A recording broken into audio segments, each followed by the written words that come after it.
अहिले भने यो बिने खोलाको हामी पश्चिमतर्फको भागमा छौँ र त्यसरी यतापट्टि दुम्कीबास बजार रहेको छ भने त्यसरी अहिले यहाँ चाहिँ तपाईँको लगभग यो साइडमा चाहिँ तपाईँको 2वटा स्पानमा चाहिँ यहाँ 10वटा गर्डर सम्पन्न भइसकेको छ। अब 2वटा स्पानमा राख्न बाँकी रहेको छ, जुन चाहिँ अगाडिपट्टि हामी देख्न सक्छौँ। त्यहाँ चाहिँ 10वटा गर्डर निर्माण सम्पन्न भइसकेको अवस्था छ। अब त्यो 10वटा गर्डरलाई चाहिँ ल्याएर अब यहाँ राख्ने छ र त्यसै गरी अब उता पूर्वतर्फ भएको 4वटा स्पानमा भने सबै तपाईँको स्पानमा चाहिँ अहिले गर्डर राखेर पनि ढलान भइसकेको अवस्था छ। र टोटल तपाईँको यो जुन किसिमको नयाँ पुल रहेको छ, नयाँ पुलको टोटल गर्डर भनेको चाहिँ तपाईँको 40वटा गर्डर रहेको अवस्था छ र त्यसै हामी देख्न सक्छौँ। अब यो गर्डरलाई चाहिँ तपाईँको जुन यो रडहरू देख्न सक्छौँ, यो रडहरूमा चाहिँ तपाईँको पुरै चाहिँ तपाईँको ढलान गरेर यो जोड्छ। यो तपाईँको यो सबै गर्डरले एक आपसमा जोडिसकेपछि बल्ल तपाईँको माथिको सटिङ गरेर बल्ल यसमा चाहिँ स्ल्याब ढलान हुने हो।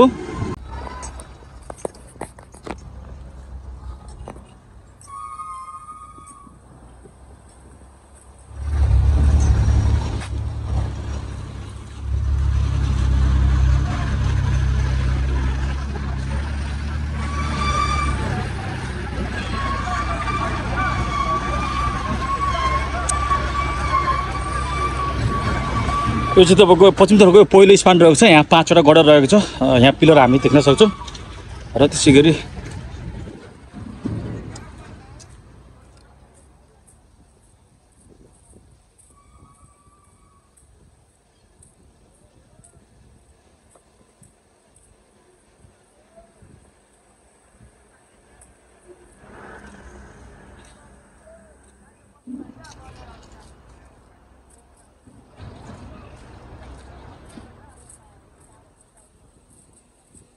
यो चाहिँ तपाईँको दोस्रो स्पान रहेको छ र त्यसरी दोस्रो स्पानमा अहिले भर्खरै बाँकी 5वटा गर्डर राखेर पनि सम्पन्न भइसक्यो। अब त्यसै गरी अब तेस्रो स्पान र त्यसै गरी चौथो स्पानमा भने अब गर्डर राख्न बाँकी रहेको छ।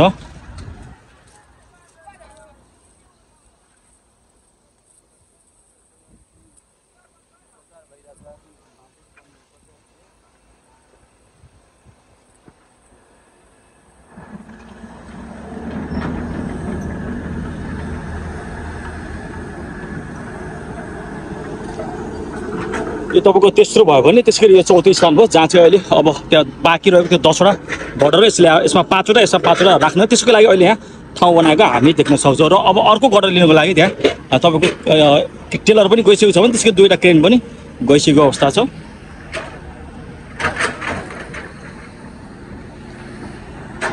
यो चौथो स्पान भयो राख्न बाँकी रहेको।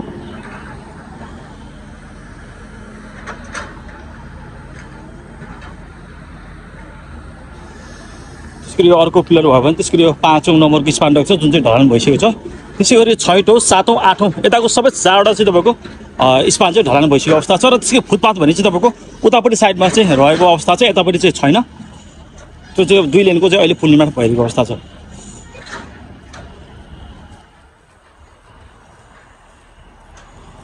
यो तपाईँको 5औं भयो, यो 6औं भयो, तपाईँ देख्न सक्नुहुन्छ। यो पिलर यो 6औं स्पान भयो। पुल चाहिँ यहाँनिर भाँचेको छ, हजुर देख्न सक्नुहुन्छ। यो पुरानो पुल यो भाँचेको हजुर सबैले थाहा भएकै कुरा हो, कसरी किन कहिले र त्यसरी यसको क्षतिपूर्ति समेत तिराएको अवस्था छ। यो पुल निर्माण सम्पन्न भइसकेपछि सायद यो पुल पनि मर्मत गरेर यसलाई पनि सञ्चालनमा ल्याउनु पर्ने हुन्छ।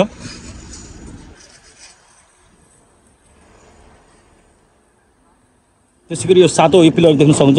यो 7औं स्पान रहेको छ, यो पनि ढलान भइसकेको छ भने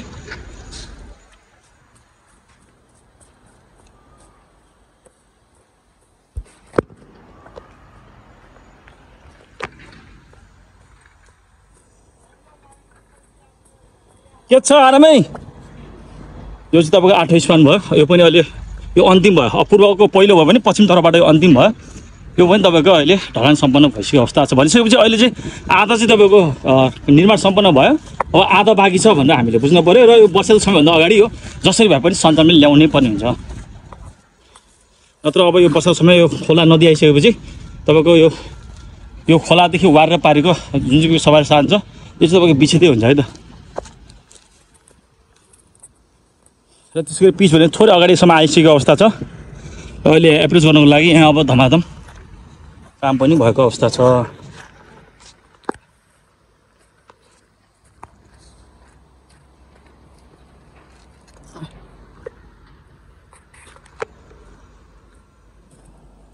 यो तपाईँको क्यारिज वे भयो भने त्यसै गरी फुटपाथको लागि यो भयो।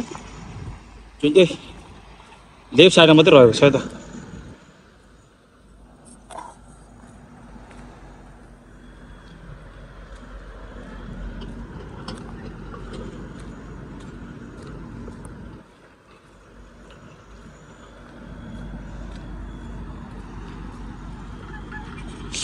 एक दुई तिन 4 5 6 7 8 9 10 10वटा गडर त्यहाँ निर्माण सम्पन्न भइसकेको छ। भनेपछि अब गडरको काम यहाँ छैन, बनाउनु पर्ने, अब राख्नको लागि मात्रै बाँकी रहेको छ।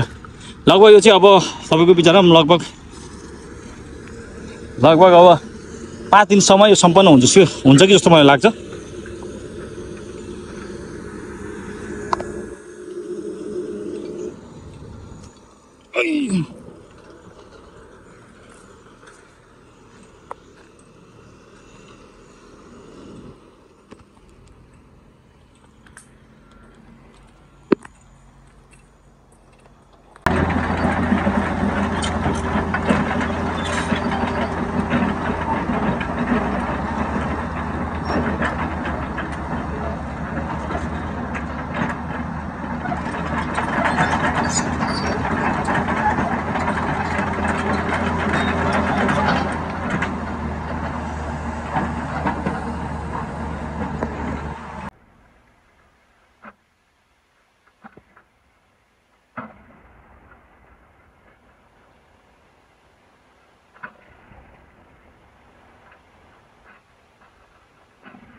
एक दुई तिन 4 5 6 7 8 9 10 10वटा गडर छ।